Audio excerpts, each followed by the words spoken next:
नमस्कार, good morning. आप देख रहे हैं भारत 24, साथ में आपके शिखा ठाकुर। तेलंगाना में विधानसभा चुनाव हो रही है। इस वक्त 119 सीटों पर इस वक्त वोटिंग लगातार जारी है। विधानसभा की 119 सीटों पर 2290 प्रत्याशी इस वक्त चुनावी मैदान में हैं, जिनकी किस्मत का फैसला आज तेलंगाना की जनता करने वाली है। 119 सीटों पर तेलंगाना में आज वोट डाले जा रहे हैं और 119 सीटों को लेकर के कवायद लगातार तमाम पार्टियों की तेज रही है।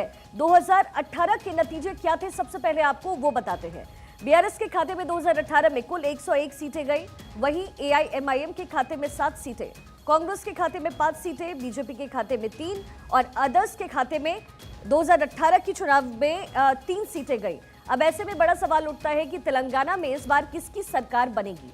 क्या बीआरएस इतनी कॉन्फिडेंट है या जो चुनावी मुद्दे और दावे पेश करते हुए बीआरएस आगे बढ़ी तेलंगाना के रण में, क्या बीआरएस इस बार भी जीत का दावा करते हुए जीत के पर पूरी तरीके से काबिज होगी? क्योंकि तेलंगाना में लोगों का मूड क्या है, ये भारत 24 आप तक लगातार पहुंचाता रहा।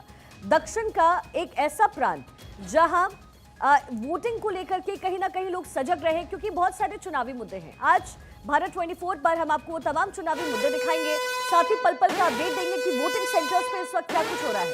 इसी बीच तेलंगाना से बड़ी जानकारी इस वक्त मिल रही है। तेलंगाना में वोटिंग का 1 घंटा पूरा हो चुका है। शाम 6 बजे तक ये वोट्स डाले जाएंगे। प्रदेश की 119 सीट पर इस वक्त वोट डाले जा रहे हैं। 3 करोड़ से ज्यादा मतदाता यहाँ पर वोट डाल रहे हैं और आज परीक्षा है तमाम उन पार्टियों के लिए जिन्होंने तेलंगाना के रण में दावे और वादे किए हैं। ये तस्वीरें हम आपको तेलंगाना से दिखा रहे हैं। तेलंगाना की 119 विधानसभा सीटों पर सुबह से ही चुनाव और वहां वोटिंग का सिलसिला लगातार जारी है। तकरीबन 1 घंटा बीत चुका है। प्रदेश की 119 सीट पर इस वक्त वोटिंग की जा रही है। 3 करोड़ से ज्यादा मतदाता यहां पर वोट डालने वाले हैं। पोलिंग बूथ पर सुरक्षा के पुख्ता इंतजाम इस वक्त किए गए हैं। साथ ही हम आपको 2018 की चुनावी नतीजे भी दिखा रहे हैं। किसके खाते में कितनी सीटें 2018 में गई थी, ये आंकड़े भी हम आपके सामने पेश कर रहे हैं। बीआरएस के खाते में 2018 की चुनाव में कुल 101 सीटें, एआईएमआईएम यानी ओवैसी की पार्टी जिनके खाते में 7 सीटें उस वक्त गई थी, कांग्रेस के खाते में 5, बीजेपी के खाते में 3 और अदर्स के खाते में 3 सीटें गई थी।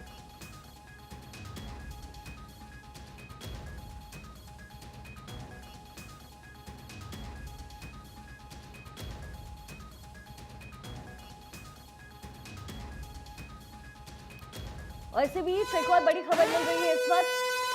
बीजेपी अध्यक्ष जी किशन रेड्डी ने अपना मतदान किया है, अपने मताधिकार का इस्तेमाल किया है। जी किशन रेड्डी ने अपना वोट कास्ट किया है, ये तस्वीरें मिल रही है। बीजेपी को पूरी तरीके से संभालते हुए जी किशन रेड्डी तेलंगाना के रण में आगे बढ़ते रहे और ये तस्वीरें तेलंगाना से मिल रही है। जी किशन रेड्डी जब वोट कास्टिंग के लिए पहुंचे, साथ में परिवार भी उनके मौजूद। बीजेपी अध्यक्ष है तेलंगाना के जी किशन रेड्डी और उन्होंने अपने वोट को कास्ट किया है, वहां पर ये तस्वीरें मिल रही है।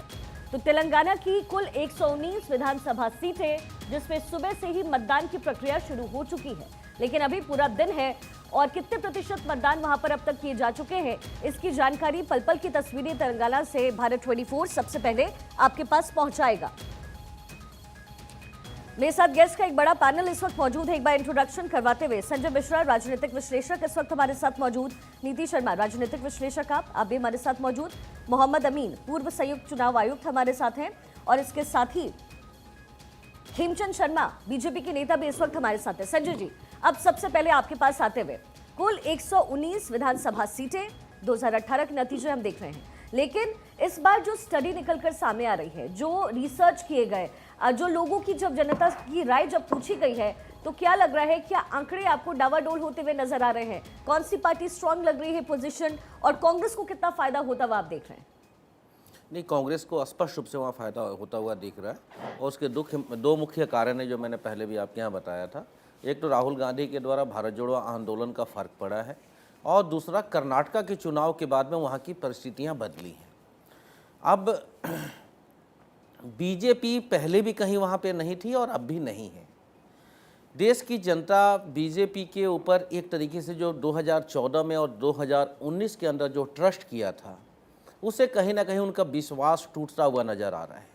जितने भी राज्यों में चुनाव अभी हुए हैं, चाहे वो अब तेलंगाना आज जो वोटिंग हो रहा है, इसके पहले छत्तीसगढ़, मध्य प्रदेश, राजस्थान, कोई भी एक व्यक्ति यदि ये बोलता है और स्पष्ट रूप से यदि ये बोले कि नहीं बीजेपी यहाँ पे पूर्ण बहुमत में सरकार बना रही है, एक भी राज्य में कोई भी कहीं का भी ऐसा कुछ भी नहीं आ रहा, कोई भी सर्वे पूर्ण रूप से इनको कोई भी राज्य नहीं दे रहा है।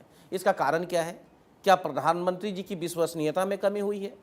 क्या लोगों का विश्वास? दूसरी बात, जनता जानती है, जो मैं अपने हिसाब से समझ रहा हूँ, कि जब प्रधानमंत्री जी राजस्थान में खड़ा होकर के बोलते हैं कि हम 450 रुपए का सिलेंडर देंगे, अरे आप प्रधानमंत्री हैं, पूरे देश के लिए ऐलान कर दीजिए ना एक बार, तो भाई पूरे देश को 450 मिलेगा। जब आप तेलंगाना में गृह मंत्री जी कहते हैं कि साल में हम 4 सिलेंडर फ्री देंगे, अरे पूरे देश को दे दीजिए, पूरा देश आपका है, पूरे देश की जनता आपको वोट करती है। तो ये जो विश्वास, संजय जी, ये कैसे होगा? ये तो आप कह रहे हैं कि पूरे देश के लिए, क्योंकि आप प्रधानमंत्री हैं, लेकिन चुनावी पार्टी भी तो है बीजेपी। अरे चुनावी पार्टी चुनावी वायदे लेंगे, जुमले जैसे ये कह देते हैं कि भाई वो तो चुनावी जुमला था, तो अब जनता को विश्वास होने लग गया है कि भाई ये तो चुनावी जुमला है, ये तो बोल के जाएंगे, कल ये बोल देंगे कि जुमला है, जो सबसे बड़ी बात हुई है। लेकिन आज के डेट में यदि हम सीरियस बात करें तो कांग्रेस का ग्राफ बढ़ा है, इसमें कहीं कोई दो राय नहीं है। आज राहुल गांधी को लोगों ने एक लीडरशिप के रूप में देखना शुरू किया है। भारतीय जनता पार्टी का काम है, आम आदमी पार्टी का काम है, या जो भी विपक्षी दल है, स्वाभाविक रूप से है कि वो अपने विरोधियों का भाई तारीफ तो करेंगे नहीं, लेकिन जनता को कोई फर्क नहीं पड़ता। जनता देख रही है कि नहीं, साउथ में इस बार कांग्रेस मजबूत हुई है और इसका फर्क लोकसभा में भी पड़ेगा। 2024 के चुनाव में भी कांग्रेस मजबूती से आगे बढ़ती हुई खीमचंद जी नजर से आएगी। इसका रिएक्शन, आपके सवालों का जवाब ले लेते हैं। खीमचंद जी, आखिर खीमचंद जी, डेडिकेशन के साथ काम करते हैं, जो जरूरत है उसी व्यक्ति को वोट डालिए। कोई ऐसा शराब के और पैसे से झुकना नहीं चाहिए, किसको डरना नहीं चाहिए। अधिकार का, आपको वोट देने का अधिकार आपको है, इसको कोई दूर नहीं कर सकते हैं, पैसे दूर नहीं कर सकते, शराब दूर नहीं कर सकते। आपका अधिकार, कोई डरने का जरूरत नहीं है। आपका अधिकार उपयोग करके अच्छे व्यक्ति को इस इलेक्शन में वोट डालिए। वैसे ही मैं हैदराबाद ग्रेटर हैदराबाद के सभी व्यक्ति से अनुरोध करना चाहता हूँ, कृपया आप लोग बाहर आइए, आप वोट डालिए। वोट ना डालते हुए इस सरकार को, आपका इलेक्टेड रिप्रेजेंटेटिव को क्रिटिसाइज करने का कोई अधिकार आपको नहीं है। इस प्रजातंत्र में, आपका जीवन में इस वोट का बहुत महत्व है, इसलिए इस महत्व को देखते हुए इस वोट को उपयोग करिए, समय दीजिए, पोलिंग बूथ में जाइए, वोट डालिए। वोट डालना जरूरी है। तेलंगाना में अच्छे सरकार होना चाहिए, आपका एमएलए अच्छे होना चाहिए। कि तेलंगाना विकास के लिए, तेलंगाना जनता का विकास के लिए, आपका भविष्य के लिए, तेलंगाना भविष्य के लिए अच्छे सरकार आना चाहिए। इसके लिए आप बाहर आइए। मैं आप लोगों से प्रार्थना करता हूं, हर व्यक्ति से प्रार्थना करता हूं, आप बाहर आके आपका वोट उपयोग करिए। मैं यही सभी लोगों से अनुरोध करना चाहता हूं, प्रार्थना करना चाहता हूं। अध्यक्ष संजय किशन रेड्डी, जिन्हें आप इस वक्त सुन रहे थे, अपनी वोट कास्टिंग करने के बाद वो बाहर की ओर आए हैं। उन्होंने अपील की जनता से कि आप वोट करें। खीमचंद शर्मा इस वक्त हमारे साथ जुड़े हुए हैं, बीजेपी के नेता है। खीमचंद जी, देखिए संजय जी ने कई अहम मुद्दों को उठाया है, कई पॉइंट्स। आखिर बीजेपी का ग्राफ